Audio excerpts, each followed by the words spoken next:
नमस्कार दोस्तों, मैं हूं नीरज राय और स्वागत है आपका फार्मार्स में। दोस्तों आज की वीडियो में हम बात करने वाले हैं डी फार्मा कोर्स के बारे में। दोस्तों हमसे बहुत सारे क्वेश्चंस पूछे जाते हैं। मैं कमेंट बॉक्स पढ़ रहा था, उसमें ऐसे क्वेश्चंस थे, सर डी फार्मा करने के बाद ड्रग इंस्पेक्टर बन सकते हैं, डी फार्मा करने के बाद कितनी सैलरी मिलती है, सबको सैलरी के लिए करना है। सही बात है भाई, सैलरी ज़रूरी है। या इस तरह के बहुत सारे क्वेश्चन मुझे समझ नहीं आ रहा था मैं क्या करूँ। इसी वजह से मैंने सोचा क्यों ना एक सेपरेट वीडियो बना दिया जाए। तो मैंने सोचा चलो बना देता हूँ। तो चलिए थोड़ा सा मैं सीरियस हो जाता हूँ क्योंकि आप लोगों ने मुझे सीरियस ही देखा है। यहाँ पे मैं बात करने वाला हूँ सबसे पहली चीज़ डी फार्मा के बारे में, उनका डी फार्मा क्या होता है, what is the introduction of the D pharma. फिर दूसरे नंबर की चीज़ जो सबसे ज़्यादा क्वेश्चन पूछा जाता है, एलिजिबिलिटी क्राइटेरिया क्या होता है, क्या करके हम डी फार्मा कर सकते हैं। फिर आपको पता लगना है यहाँ पे कि एडमिशन प्रोसेस क्या होती है। एडमिशन प्रोसेस के बाद हम लोग बात करेंगे कि क्या सिलेबस होता है कोर्स का और क्या एग्जाम पैटर्न होता है। मैं डिटेल में सारी बातें करूँगा, थोड़ा सा लंबा वीडियो बनेगा, ठीक है।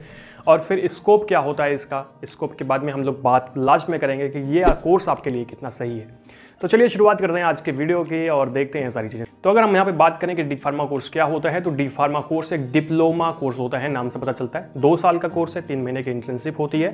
2 साल का थ्योरी कोर्स करने के बाद जब आप इंटर्नशिप करते हैं तो वहाँ पे आपको सारी चीज़ें सिखाई जाती हैं। जो इंटर्नशिप होती है वो एक्चुअली आप किसी भी गवर्नमेंट हॉस्पिटल में कर सकते हैं या किसी मान्यता प्राप्त हॉस्पिटल में कर सकते हैं। ओके, अभी हम बात कर लेते हैं एलिजिबिलिटी क्राइटेरिया की। दोस्तों एलिजिबिलिटी क्राइटेरिया की बात करें तो अगर आपने इंटर कर लिया है तब आप इसको कर सकते हैं, बट साइंस स्ट्रीम से होने चाहिए। भले ही आप पीसीबी से हो या पीसीएम से हो।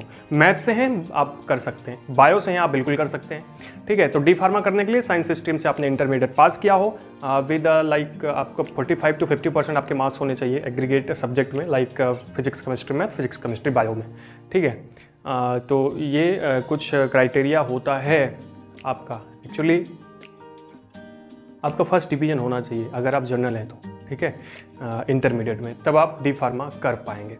तो ये तो होता है एलिजिबिलिटी क्राइटेरिया। अब बात कर लेते हैं एडमिशन प्रोसेस की। दोस्तों एडमिशन प्रोसेस की बात करूं तो एडमिशन 2 तरह का होता है, मैनेजमेंट के थ्रू और काउंसलिंग के थ्रू। तो मैनेजमेंट के थ्रू की बात करूं तो डायरेक्टली आप जाके किसी भी कॉलेज में एडमिशन ले सकते हैं, कोई प्रॉब्लम नहीं है। दूसरा होता है काउंसलिंग होती है, तो एंट्रेंस एग्जाम लिया जाता है। मैं बीटी की बात करूं, मैं अपनी बेटी की बात करूं, बीटी यूपी की बात करूं, तो यहाँ पे पॉलिटेक्निक का एग्जाम होता है ई ग्रुप से, ई ग्रुप, ठीक है। वहाँ पे आपको एग्जाम देना पड़ता है। इसका सिलेबस होता है actually physics chemistry zoology botany या फिजिक्स केमिस्ट्री मैथ, ठीक है। तो वहाँ पे आपको एग्जाम देना पड़ता है, मेरिट मिलती है तो काउंसलिंग की जाती है, फिर आपको कॉलेज मिलता है, तो आप वहाँ से भी ज्वाइन कर सकते हैं। फिर बहुत सारी ऐसी यूनिवर्सिटीज़ होती हैं जो अपना एंट्रेंस एग्ज़ाम खुद कराती हैं, तब आप वहाँ पे एग्ज़ाम दे करके उनके अंदर में एडमिशन ले सकते हैं। तो ये था एडमिशन प्रोसेस, ठीक है। अभी यहीं पे मैं बात करता हूँ फीस की, क्योंकि ये बहुत ज़्यादा ज़रूरी है कि कितना पैसा लगता है। मिलता है तो ठीक है, लगता कितना है। देखिए सर, यहाँ पे हर कॉलेज में डिफ़र होता है, ठीक है, डिफरेंट होता है। मतलब कोई फीस ज़्यादा ले रहा है, कोई कम ले रहा है। आपका परिचय है ना तो आपकी फ़ीस बड़ी कम हो जाएगी, ठीक है। ये तो सही बात है, ये मैंने खुद ही महसूस किया, ठीक है। आपका परिचय है तो फीस आपकी वैसे भी कम हो जाएगी। तो कुल मैं एक एवरेज बताऊँ तो अगर आप काउंसलिंग से जाते हैं तो 70 से लेकर के 90,000 तक एक कॉलेज की फ़ीस होती है 1 साल की। और अगर आप मैनेजमेंट के थ्रू जाते हैं तो 60, 70, 80, 1 लाख, 2 लाख, 2 लाख नहीं, 1,10,000 करीब या 1,20,000 बहुत सारे कॉलेज पे करते हैं, मतलब लेते हैं, पे नहीं करते, ठीक है। तो ये करीब फीस होती है 1 साल की। बाकी वो जो बीच में पैसा लेते हैं कोर्स के टाइम पे वो अलग चीज़ है, ठीक है, वो भी लेते हैं। भैया कॉलेज खोले हैं पैसा कमाने के लिए, ठीक है, इतने सारे कॉलेज खुल गए हैं डी फार्मा के, क्या बताऊँ। तो ये था आपका कि एडमिशन प्रोसेस क्या होता है। फीस मैंने ऐसे बीच में अटका दिया, बता दिया आपको कि आपको थोड़ा सा पता चले। नेक्स्ट हम बढ़ते हैं आगे थोड़ा सा और बात करते हैं कोर्स की। तो 2 साल का कोर्स है, आपको दोनों साल में 12 सब्जेक्ट पढ़ाए जाते हैं थ्योरी के और 10 सब्जेक्ट पढ़ाए जाते हैं प्रैक्टिकल के। अच्छे कॉलेज में जाओगे तो प्रैक्टिकल पढ़ाया जाएगा, प्रैक्टिकल कराया जाएगा, नहीं तो नहीं कराया जाएगा, ठीक है।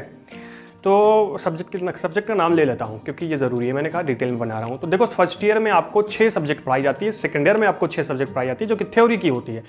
और आपका पूरा का एग्जाम में बात करूँ तो थ्योरी का जो पूरा एग्जाम होता है वो 13 सब्जेक्ट का होता है। लास्ट में बताऊँगा 13वां सब्जेक्ट कौन सा होता है, वो सेकेंड ईयर में आता है। अभी बता देता हूँ, environmental studies and disaster management होता है, उसका एग्जाम होता है और आपको पास करना होता है। 50 नंबर का होता है, 17 नंबर लाना ही लाना होता है, नहीं तो फेल हो जाओगे तो बैक लग जाएगा, ठीक है।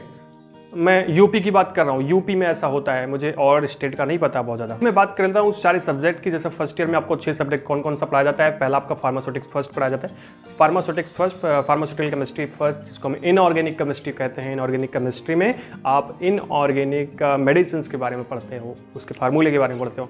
फार्माकोग्नोसी, जिसमें आप बहुत सारी चीज़ों के बारे में पढ़ते हैं, उसको क्रूड ड्रग्स के बारे में। एक्चुअली मैंने सिलेबस का पूरा वीडियो बनाया हुआ है, 12 सब्जेक्ट का, आप डिस्क्रिप्शन में लिंक है, आप वहाँ पे जाके देख सकते हैं। फिर आपको पढ़ना पड़ता है बायोकेमिस्ट्री एंड क्लिनिकल पैथोलॉजी, जिसमें आप बायोकेमिस्ट्री के बारे में पढ़ते हैं। ह्यूमन एनाटॉमी एंड फिजियोलॉजी, जिसमें ह्यूमन एनाटॉमी एंड फिजियोलॉजी के बेसिक्स के बारे में पढ़ते हैं। और लास्ट में आपको यहाँ पे पढ़ना पड़ता है health education and community pharmacy, health education के बारे में पढ़ते हैं। तो यहाँ पे health education and community pharmacy को छोड़ करके बाकी सब में आपको प्रैक्टिकल देखने को मिल जाता है। तो 5 सब्जेक्ट में आपको प्रैक्टिकल देखने को मिलता है। बात कर लेते हैं सेकेंड ईयर की, मतलब फाइनल ईयर की। तो फाइनल ईयर में आपको भी 6 सब्जेक्ट मिलते हैं। कौन कौन सा? Pharmaceutics second, pharmaceutical chemistry second. Pharmaceutical chemistry second को हम ऑर्गेनिक केमिस्ट्री कहते हैं, और इसमें आप ऑर्गेनिक ड्रग्स के बारे में पढ़ते हैं। फार्माकोलॉजी एंड टॉक्सिकोलॉजी, जिसमें आप मेडिसिन के बारे में ही पढ़ते हैं, उसकी डोजेज इत्यादि के बारे में पढ़ते हैं, ठीक है, उसके मोड ऑफ एक्शन। फार्माकोलॉजी मैंने कहा ना कि मैंने बनाया है वीडियो, आप उसको डिस्क्रिप्शन में लिंक है, वहाँ पे देखिएगा। उसके बाद आपको इसमें पढ़ना पड़ता है फार्मास्यूटिकल जूरिस्प्रूडेंस, जिसमें आप जूरिस के बारे में पढ़ते हैं। जूरिस का मतलब होता है सर कि जैसे बहुत सारे रूल्स हैं ना, नियम जो हैं आपके फार्मासिस्ट के लिए, ठीक है, उसके बारे में, वो कौन सा एक्ट है, कैसा है, तो फार्मास्यूटिकल जूरिस्प्रूडेंस में पढ़ते हैं। फिर आपको पढ़ना पड़ता है hospital and clinical pharmacy. Hospital pharmacy और क्लिनिकल फार्मेसी के बारे में इसमें पढ़ाया जाता है। लास्ट में एक सब्जेक्ट है जो कि है drug store and business management. इसमें आपको drug store and business management के बारे में पढ़ाया जाता है। इसमें आप ड्रग मतलब जो मेडिसिन है उसको कैसे स्टोर करेंगे, अपना बिजनेस कैसे मैनेज करेंगे, ये सारी चीज़ें पढ़ाई जाती हैं। तो मतलब ये सारी चीज़ें डी फार्मा में पढ़ाई जाती है बहुत अच्छे से, ठीक है। आप अगर अच्छे से पढ़ रहे हो तो आपको बहुत सारा नॉलेज हो जाएगा केवल पढ़कर। बाद में एक्सपीरियंस आएगा, वो अलग बात है। ये तो हो गया कि इसमें 6 सब्जेक्ट हैं, किसमें प्रैक्टिकल नहीं है। ड्रग स्टोर बिजनेस मैनेजमेंट में और फार्मास्यूटिकल जूरिस्प्रूडेंस को छोड़ के बाकी सब में प्रैक्टिकल है, तो आपको वो सारा प्रैक्टिकल करना पड़ता है, ठीक है। और यह आपको लास्ट ईयर में एक एग्ज़ाम और देना पड़ता है, environmental studies and disaster management का होता है। तो ये हो गए आपके कुल 13 सब्जेक्ट जो कि आपको पढ़ने पड़ते हैं एक्चुअली, जिसमें से 12 सब्जेक्ट महत्वपूर्ण हैं।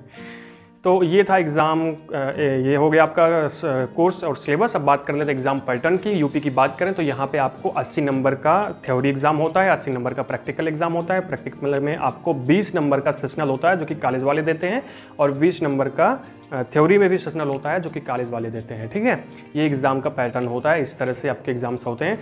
क्वेश्चंस की बात करूँ तो आजकल MCQ बेस्ड क्वेश्चंस आ रहे हैं कोविड की वजह से, बट इसका जो होता है एक्चुअली आपके जो करीब 80 नंबर का क्वेश्चन आता है, जिसमें से आपको 5 क्वेश्चन पूछा जाता है, ठीक है। 5 क्वेश्चन आपको 16 नंबर का, तो इस तरह से क्वेश्चन आते हैं। बहुत ज़्यादा इसके बारे में डिटेल नहीं करेंगे क्योंकि हो सकता है पैटर्न आगे से बदल जाए, आसान पड़ जाए MCQ तो MCQ ही होने लगे, कुछ कहा नहीं जा सकता।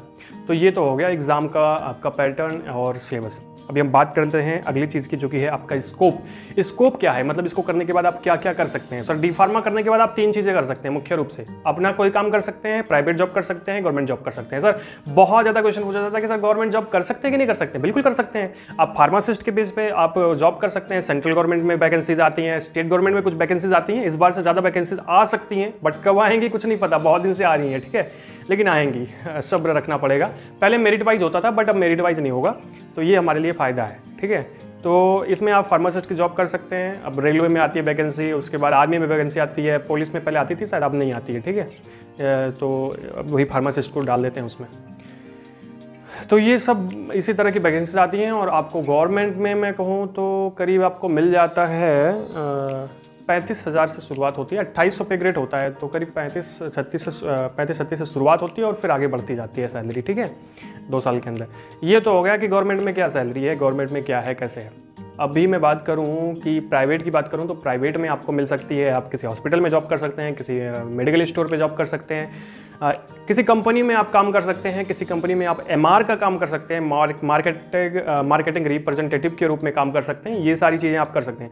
अब मैं आपको यहाँ पे बताऊँ सैलरी क्या होती है, तो 10 से 12 हज़ार की सैलरी की शुरुआत होती है, बट आपके टैलेंट के ऊपर डिपेंड करता है कि आप कितना अच्छे से काम करते हैं और आप कितना बढ़िया काम करके कंपनी को इतना फ़ायदा पहुँचाते हैं, तो आपकी सैलरी बढ़ जाएगी। हॉस्पिटल के अंदर आपको एक्सपीरियंस मिलेगा, बहुत ज़्यादा सैलरी नहीं बढ़ पाएगी, लेकिन अगर आप कंपनी के अंदर काम करते हैं तब आपकी सैलरी बहुत ज़्यादा इंक्रीज़ हो सकती है, बट काम बहुत है, ठीक है, तो आपको काम तो करना ही पड़ेगा, बिना काम किए सैलरी कहाँ मिलेगी। तो डिग्री का भी कुछ महत्व होता है ना। अगर आप बी फार्मा करते हैं तो थोड़ी सी सैलरी ज़्यादा होती है, डी फार्मा करते हैं थोड़ी सी सैलरी कम होती है। ये तो हो गया प्राइवेट। अभी मैं बात करूँगा सबसे अच्छी चीज़ की, जो कि है सेल्फ एम्प्लॉय। अगर आपके पास पैसा है, आपने डी फार्मा किया है, आप मेडिकल स्टोर डाल दीजिए, थोड़ा सा एक्सपीरियंस लीजिए कहीं से, उसके बाद आप मेडिकल स्टोर कर लीजिए अपना। होलसेल कर सकते हैं आप रिटेल कर सकते हैं आप, ठीक है, या एजेंसीज ले सकते हैं। तो ये सारा काम कर सकते हैं अगर आपके पास पैसा है, आपके पास टैलेंट है। मैंने कहा कि टैलेंट बहुत ज़्यादा ज़रूरी है। देखो सर, कोर्स का कोई मतलब नहीं होता। कोर्स का क्या मतलब है? आपने कोर्स कोई भी कर लिया, आपके पास टैलेंट ही नहीं है, आप अपना काम नहीं कर पाएंगे, दूसरे का काम छोड़ ही दीजिए, ठीक है। तो ये काम बहुत ज़्यादा ज़रूरी है। मैं बात कर लूँ लास्ट में कि कितना सही है डी फार्मा करना। ये महत्वपूर्ण क्वेश्चन है। मैं अपने एक्सपीरियंस के हिसाब से बताऊं सर, बहुत ज़्यादा कोई दिक्कत नहीं है। आप अगर डी फार्मा कर रहे हैं तो अगर आपके पास अच्छा टैलेंट है, मैंने बार बार कहता हूं कि कोर्स का कोई मतलब नहीं होता, आपके टैलेंट के ऊपर डिपेंड करता है कि आप कितना काम कर पाते हैं। अगर आप अच्छा काम कर पाते हैं, आपके लिए डी फार्मा बहुत अच्छा है। नहीं कर पाते, डी फार्मा बिल्कुल खराब है, ठीक है। सो मैं अपने एक्सपीरियंस से बताऊं तो डी फार्मा आप कर लीजिए, बिल्कुल आपको कोई प्रॉब्लम नहीं होगी। बहुत आसानी से आप सारा काम कर सकते हैं। आप कुछ नहीं कर पाएंगे तो एक बैकग्राउंड आपके पास रहेगा सर कि हाँ चलो ठीक है, मैं ये नहीं तो ये कर पाऊंगा। मतलब मैंने डी फार्मा किया है, मैं मेडिकल स्टोर चला सकता हूँ, मैं ये कर सकता हूँ, वो कर सकता हूँ। तो ये सारा काम आप कर सकते हैं। तो एक्चुअली मेरे हिसाब से डी फार्मा आपके लिए बिल्कुल सही है। आप अगर करना चाहते हैं तो कर लीजिए, अगर आपके पास पैसे हैं तो दोस्तों था आज का ये वीडियो। अगर आपको ये वीडियो अच्छा लगा हो तो चैनल को सब्सक्राइब कर दीजिएगा, वीडियो को लाइक कर दीजिएगा और शेयर कर दीजिएगा अपने दोस्तों के साथ में। हमें इंस्टाग्राम पे भी फॉलो कर लीजिएगा। ये वीडियो बनाने के लिए मुझे बहुत ज़्यादा मशक्कत करनी पड़ती है, क्योंकि आजकल गर्मी बहुत ज़्यादा हो रही है और आप मुझे देख सकते हैं।